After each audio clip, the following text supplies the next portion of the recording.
Assalamualaikum warahmatullahi wabarakatuh. My name is Siva and I'm here.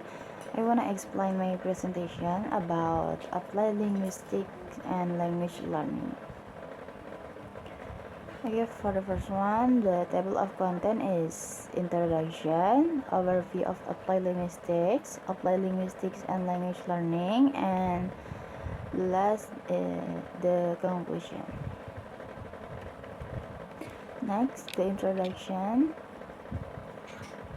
Introduction is how can people connect if they don't use spoken language. According to the UK Deaf Health Charity Sign Health 2022, deaf people with a capital D use sign language to express their thoughts, ideas, and interact socially using their hands. For them, sign language is their first language. English is usually their second language, and it's often hard for them to fully understand or use it within their community. Language communicators learn the second or foreign language at schools for many reasons.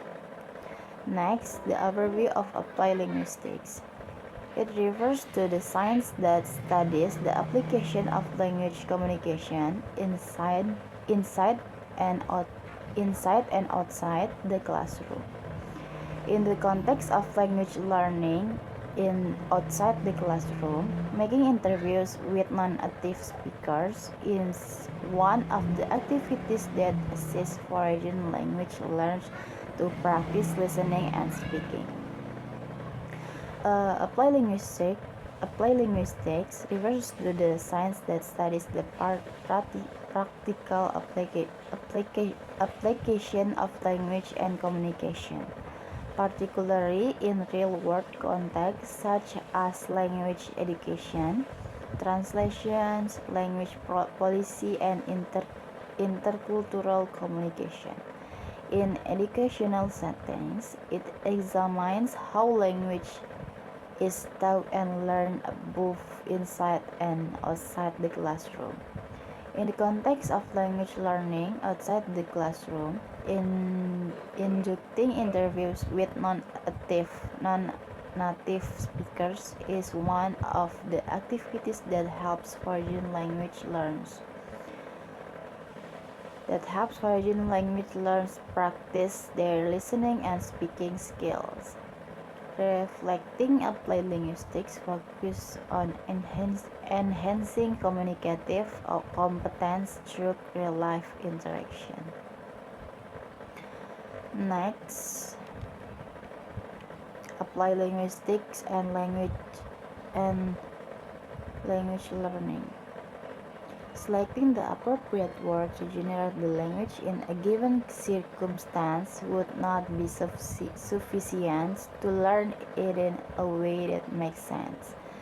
Rather, individuals have to go through a number of procedures that are comparable to those in everyday life. On the other hand, some new ideas might come from outside the field of linguistics. The subfields mentioned above does not hypotheses and theories the study of language across the human's mind, computers, or society. Instead, they come to like distinctive experiences in the literature of applied linguistics. And last, the conclusion is applied linguistics looks at language problems and how they affect future learning.